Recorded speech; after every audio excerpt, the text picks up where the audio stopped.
A girl was about to be sold at auction, until a drunken cowboy interrupted. The scorching Arizona sun beat down mercilessly on the dusty streets of Tombstone in the summer of 1882. The town square buzzed with the usual mix of miners, cattle, ranchers, and drifters, but today there was something different in the air, a tension that made decent folk hurry past with their eyes downcast. 17-year-old Elena Vasquez stood on the wooden platform in the center of the square, her dark hair hanging in limp strands around her face, her once beautiful dress now torn and stained from weeks of captivity, the iron shackles around.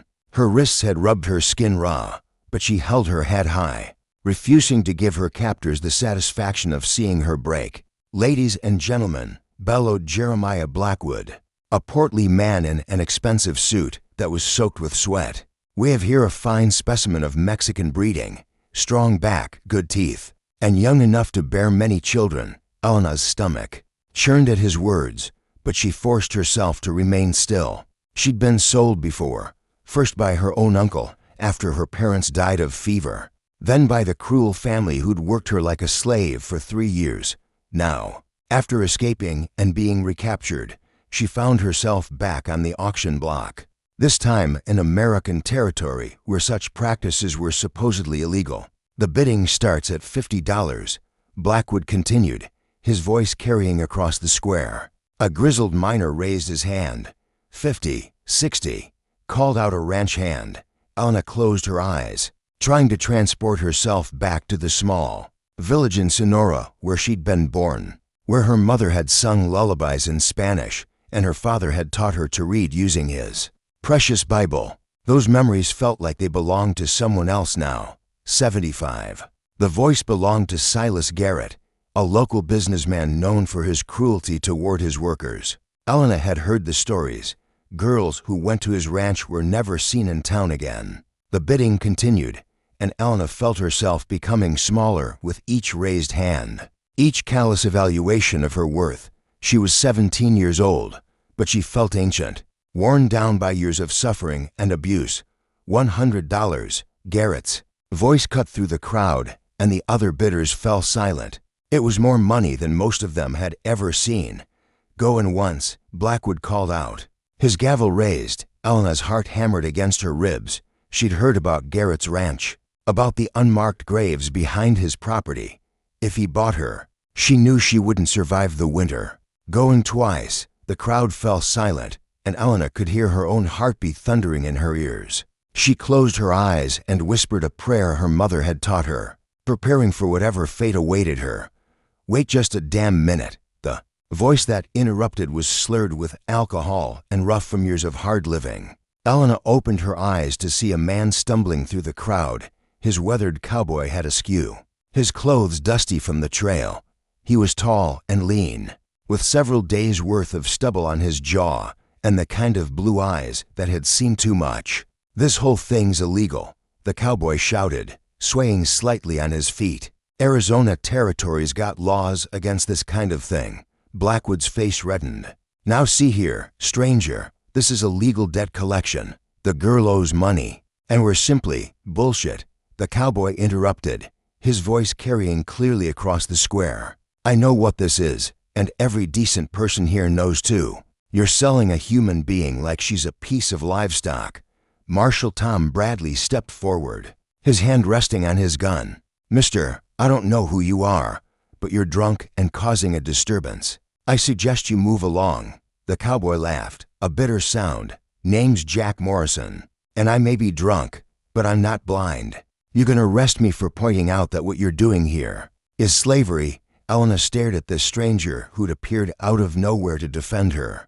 No one had stood up for her in years, and she couldn't understand why this drunken cowboy would risk trouble for someone he didn't even know. "The girl's got debts," Blackwood insisted. "Legal debts that must be paid." "What debts?" Jack demanded, stepping closer to the platform. What could a girl barely out of childhood possibly owe that would justify this? "Room and board," Blackwood replied smoothly. She was taken in by a kind family, fed and clothed, and now she owes for their generosity. Jack's eyes narrowed. "And I suppose the years of free labor she provided don't count for anything?" Elena felt tears sting her eyes. This stranger understood exactly what had happened to her.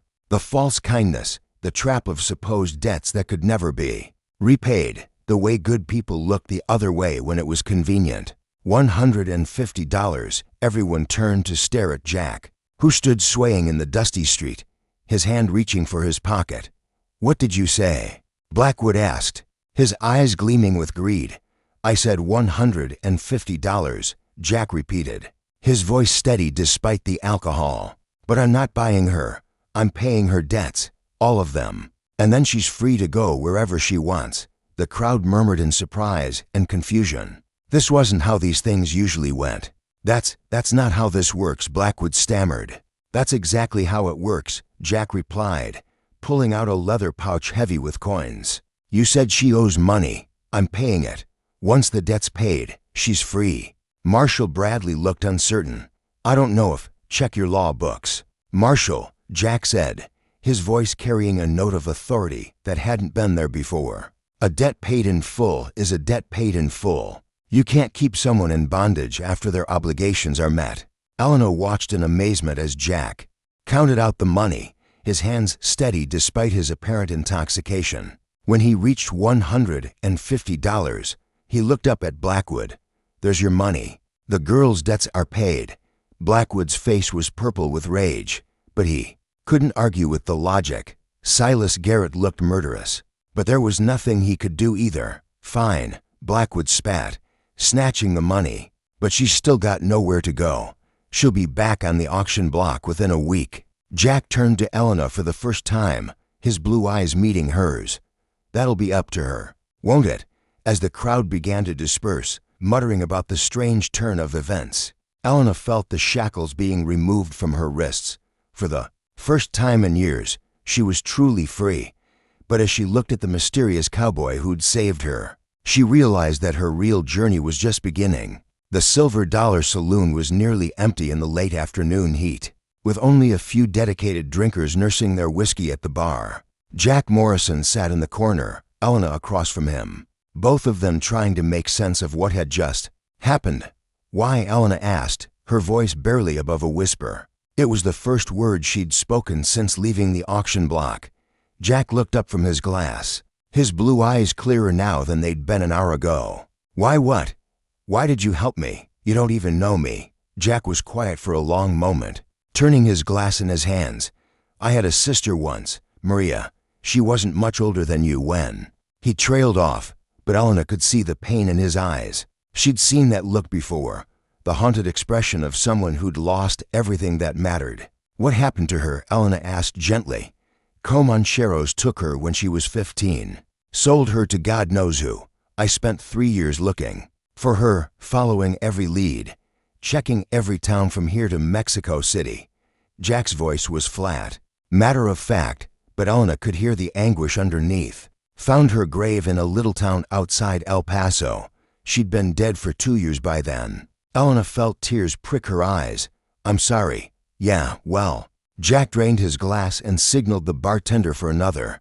"Point is, I couldn't save her, but I could save you." Elena studied his face, seeing past the stubble and the alcohol to the man underneath. "You're not really drunk, are you?" Jack's mouth quirked up in something that might have been a smile. "Not as drunk as I was pretending to be. Sometimes it's easier to get people to underestimate you." "Who are you, really?" Jack hesitated, then seemed to make a decision. "Used to be a Texas Ranger.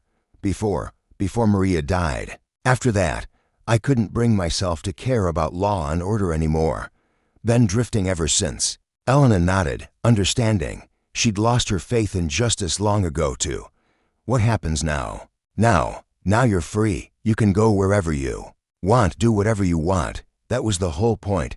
But I have nowhere to go." Elena said quietly, "No family, no money, no skills except." She gestured vaguely, not wanting to voice the harsh realities of what awaited young women with no resources in frontier towns. Jack frowned. "You must have some family somewhere. What about Mexico?" Elena shook her head. "My uncle sold me to pay his gambling debts. Even if I could get back to Sonora, there's nothing there for me." They sat in silence for a moment, the weight of Elena's situation settling over them both. Finally, Jack spoke up. "I've got a small spread about 20 miles north of here. Nothing fancy, just a cabin and some grazing land. You could, if you wanted to, you could stay there for a while, until you figure out what you want to do." Elena looked at him suspiciously. "And what would you expect in return?" Jack's face darkened. "Nothing. Jesus, you think I'd buy your freedom just to, look, I've got a spare room. You can lock the door from the inside. I'm not asking for anything, except maybe help with the cooking and cleaning. I'm not much good at domestic things." Elena studied his face, looking for any sign of deception. She'd learned to read men's faces, to see past their words to their true intentions. But Jack Morrison's eyes were honest, even if they were haunted. "Why should I trust you?" "Because," Jack said, meeting her gaze steadily, "you don't have a lot of other options, and because I give you my word that you'll be safe. A man's word is about the only thing that matters out here." Elena was quiet for a long moment. Finally, she nodded. "All right, but I have conditions." "Name them." "I keep my door locked. I come and go as I please. And if I decide to leave, you don't try to stop me." "Agreed." Elena felt some of the tension leave her shoulders. It wasn't much, but it was the first real choice she'd been able to make in years. "There's one more thing," Jack said, his voice hesitant. "That money I spent today, that was everything I had. We're going to have to figure out how to make the ranch pay, or we'll both be in trouble come winter." Elena almost smiled. "You spent your life savings on a stranger. Seemed like the right thing to do at the time." This time Elena did smile, the first genuine smile she'd worn in years. "Then I guess we'd better make sure your ranch succeeds." As they left the saloon together, Elena felt something she hadn't experienced in so long she'd almost forgotten what it was called: hope. The Morrison ranch was more modest than Elena had expected. A small log cabin with a stone chimney, a barn that had seen better days, and a corral that held 3 horses and a handful of cattle. But it was clean and well-maintained, and for the first time in years, Elena felt like she could breathe. "It's not much," Jack said, dismounting from his horse and helping Elena down from the wagon they'd borrowed from town. "But it's home." Elena looked around, taking in the vast expanse of desert and mountains surrounding them. The silence was profound after the noise and chaos of town life. "It's beautiful." Jack showed her to the spare room, which was simple but clean, with a sturdy bed and a window that looked out over the valley. True to his word, there was a lock on the door, and he made a point of showing her how to use it. "There's a well out back," he said, standing awkwardly in the doorway. "Water's good and cold. Kitchen's got basic supplies, but we'll need to go to town for more soon." Elena nodded, still amazed that she was free to make her own choices about something as simple as when to fetch water. Over the next few days, they fell into a routine. Jack would rise before dawn to tend to the animals and check the fence lines, while Elena took care of the house and prepared their meals. It was domestic work, but it felt different when she chose to do it, when she could stop whenever she wanted. "You're a good cook," Jack said one evening, finishing his second helping of the beef stew Elena had prepared. "My mother taught me," Elena replied, then added quietly, "before she died." Jack nodded, understanding the weight of that loss. "What else did she teach you?" Elena was surprised by the question. No one had ever asked her about her life before, about the person she'd been before circumstances had reduced her to property. "She taught me to read," Elena said, "in Spanish and English. My father had books. He was educated. Unusual for our village. She taught me to sew, to tend a garden, to sing." Her voice trailed off. "You can sing?" Elena blushed. "It's been a long time. I'd like to hear you sometime," Jack said. "This place has been too quiet for too long." That night, Elena lay in her locked room, listening to the sounds of the desert through her window. For the first time in years, she felt safe enough to think about the future instead of just surviving the present. The next morning, she woke to find Jack already gone. But he'd left a note on the kitchen table, gone to check the north pasture. Back by noon. "There's coffee on the stove." Elena stared at the note, touched by the simple courtesy of letting her know where he was. It was such a small thing, but it meant everything. He was treating her like a person whose feelings mattered. She spent the morning exploring the ranch, familiarizing herself with the property, that was to be her home, at least for now. The barn was in need of repair, but the structure was sound. The garden plot behind the cabin was overgrown with weeds, but the soil looked fertile. When Jack returned, he found her kneeling in the dirt, pulling weeds and muttering to herself in Spanish. What are you doing?" he asked, dismounting and walking over to her. "This garden could feed us through the winter if we work it right," Elena said, not looking up from her task. "Tomatoes, beans, squash, maybe some corn, but it needs work." Jack knelt beside her, studying the plot. "I never had much luck with gardens. Horses and cattle I can handle, but plants," he shrugged. "I can teach you," Elena said, then caught herself. "I mean, if you want to learn." "I'd like that," Jack said quietly. As they worked together in the garden over the following days, Elena found herself relaxing in ways she hadn't in years. Jack was patient and kind, never demanding, never pushing. He told her stories about his time as a Texas Ranger, about the places he'd seen and the people he'd met. In return, she began to share memories of her childhood in Mexico, of her parents, and the life she'd lost. "You speak English very well," Jack observed one afternoon as they took a break from planting. "My father insisted on it," Elena said.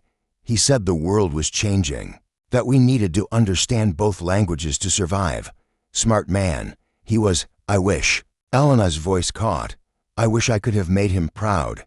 Jack looked at her. "Seriously, what makes you think you haven't?" Elena gestured helplessly. "Look at me. Look at what I've become.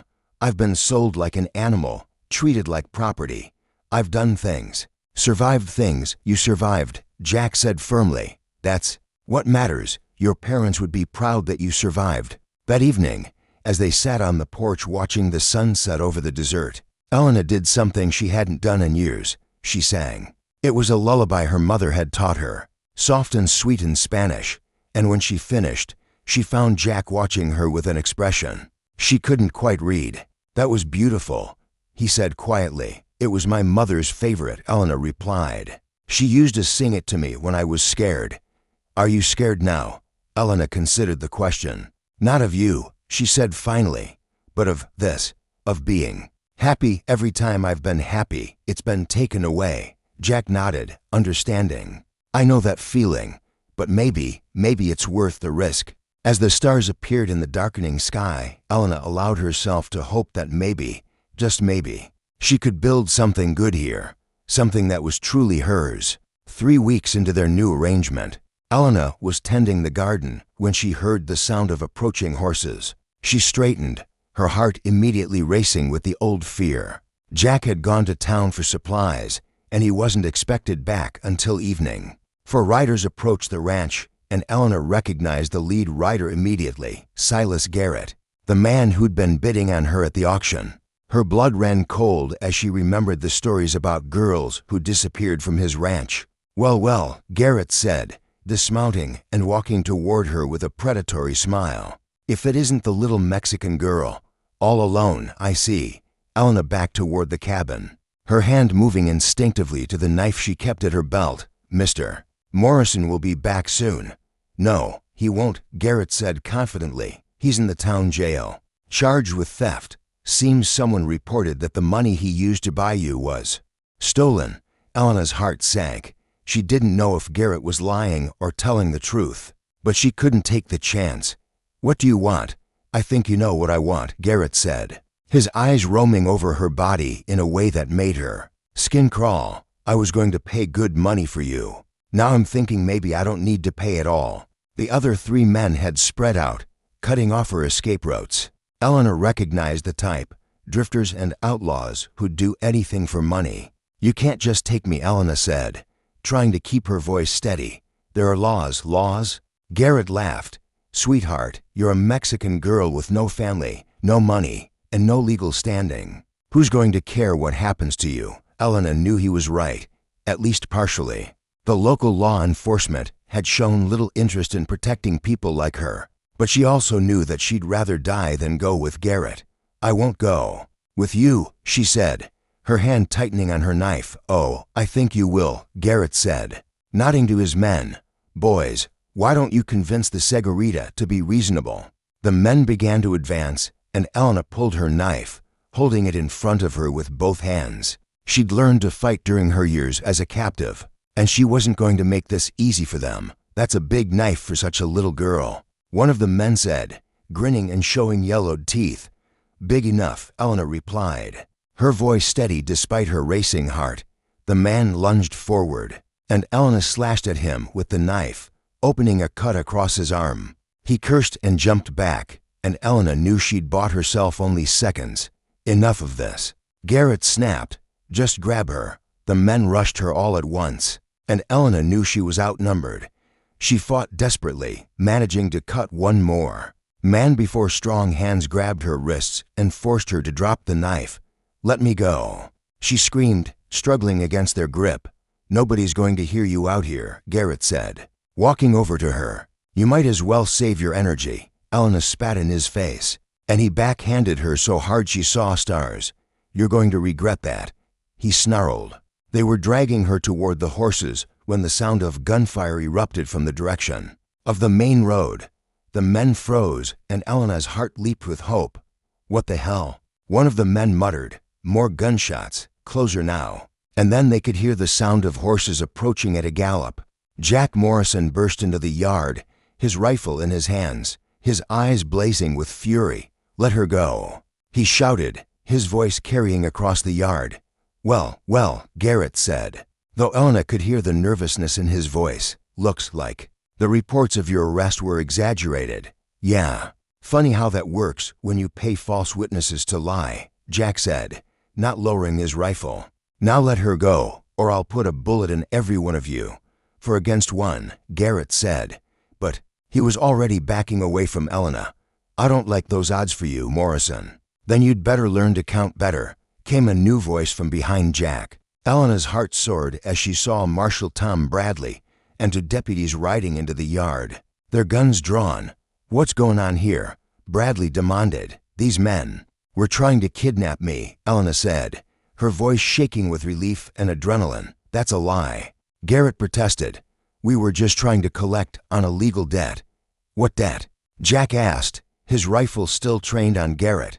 "I paid her debts in full, in front of witnesses." Bradley looked between the two men, then at Elena, who was now free and standing beside Jack. "Miss, were these men trying to take you against your will?" "Yes," Elena said firmly. "They said they were going to take me to Mr. Garrett's ranch whether I wanted to go or not." Bradley's face darkened. "That sounds like attempted kidnapping to me. Boys, arrest them. You can't do this." Garrett protested as the deputies moved to restrain him and his men. "She's just a Mexican girl. Her word doesn't mean anything. Her word means as much as anyone else's in my jurisdiction," Bradley said coldly.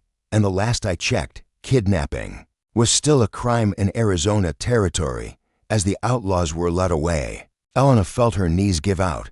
Jack caught her, his arm strong and steady around her waist. "Are you all right?"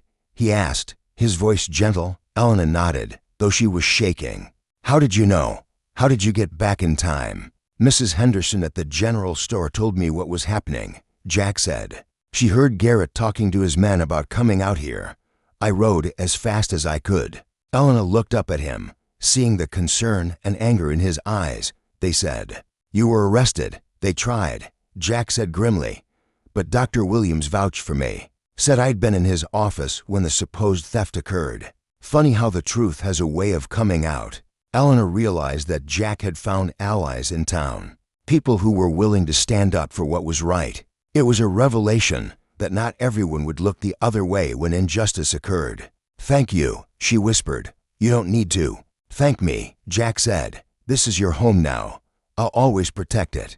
As they walked back toward the cabin, Elena felt something shift inside her. For the first time since her parents' death, she felt like she belonged somewhere. Like she was part of something worth defending. The old Elena, the one who'd been sold and traded and treated like property, was gone.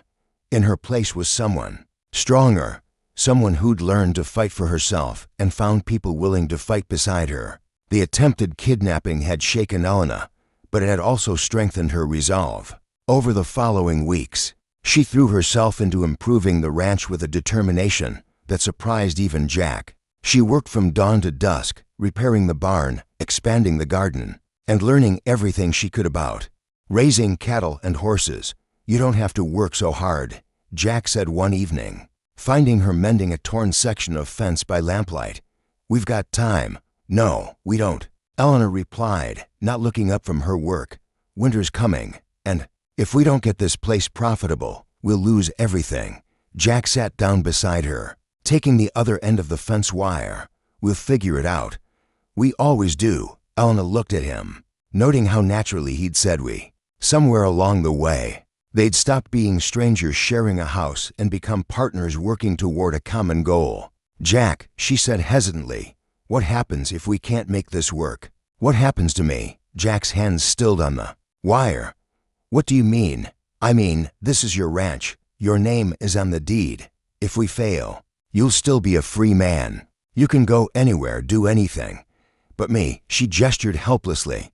I have no legal standing, no rights. If something happens to you, or if you decide you don't want me here anymore. That's not going to happen, Jack said firmly. But what if it does? Jack was quiet for a long moment, considering her words. Finally, he spoke. There might be a way to protect you, to give you legal standing. What do you mean? Jack looked uncomfortable. Well, Arizona territory has been talking about changing their laws about marriages between people of different backgrounds. It's not legal everywhere, but here. Elena's heart stopped. Are you asking me to marry you? I'm asking you to consider it.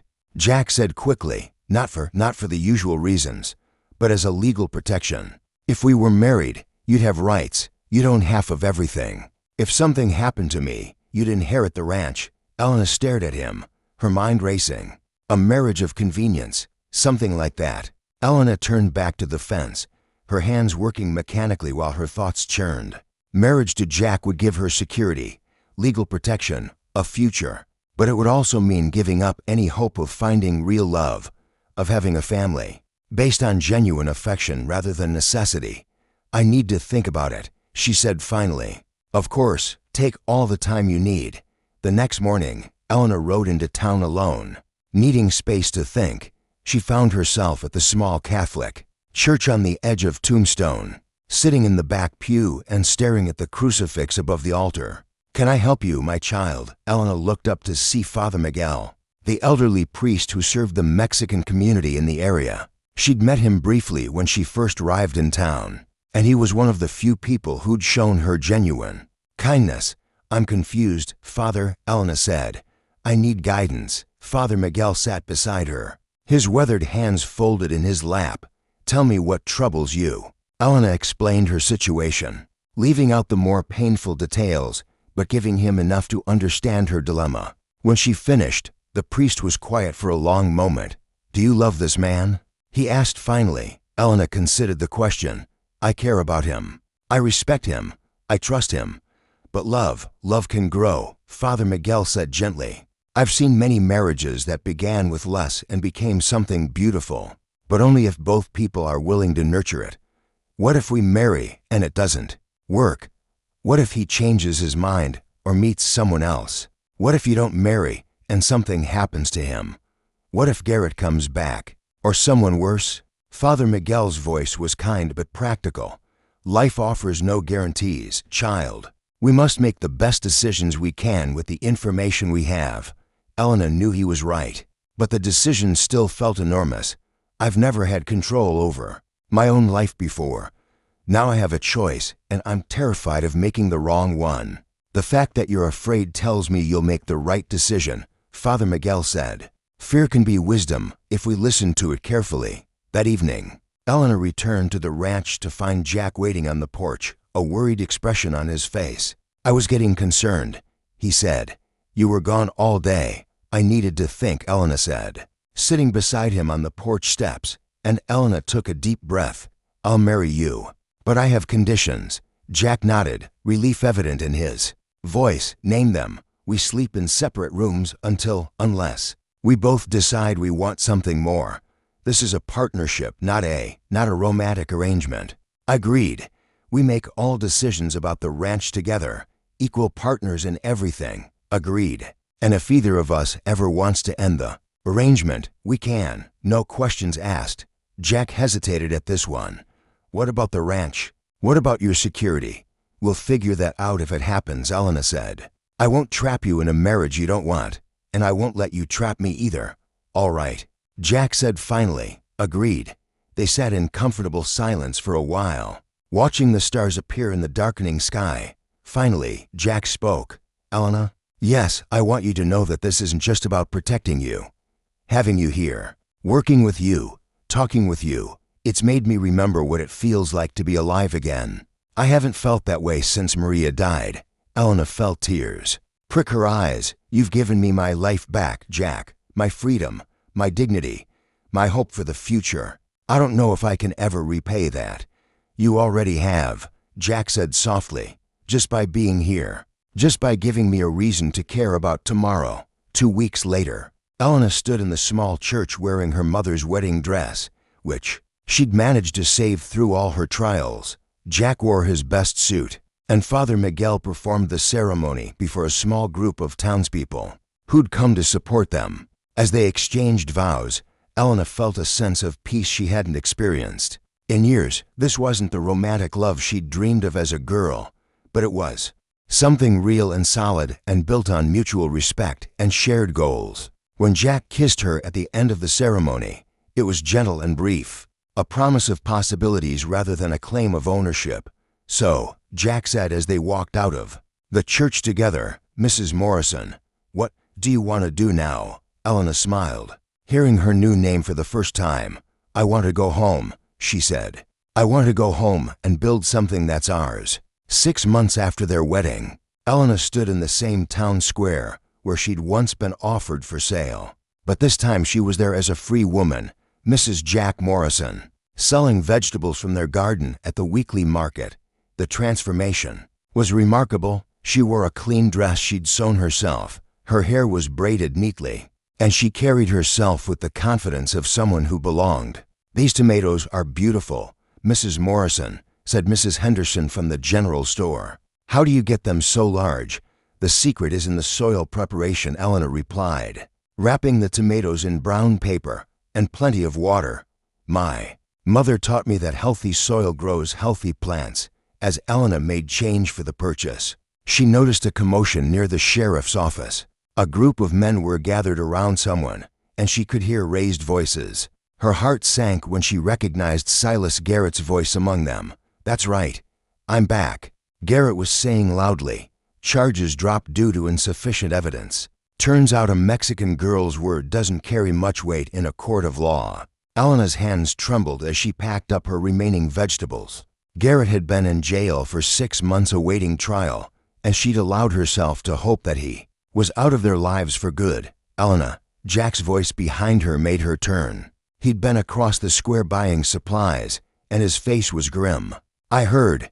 We need to go. As they loaded their wagon, Elena could feel eyes on her. Some of the townspeople who'd been friendly were now looking at her with suspicion and fear. Garrett's return had reminded everyone of her past, of what she'd been before Jack had freed her.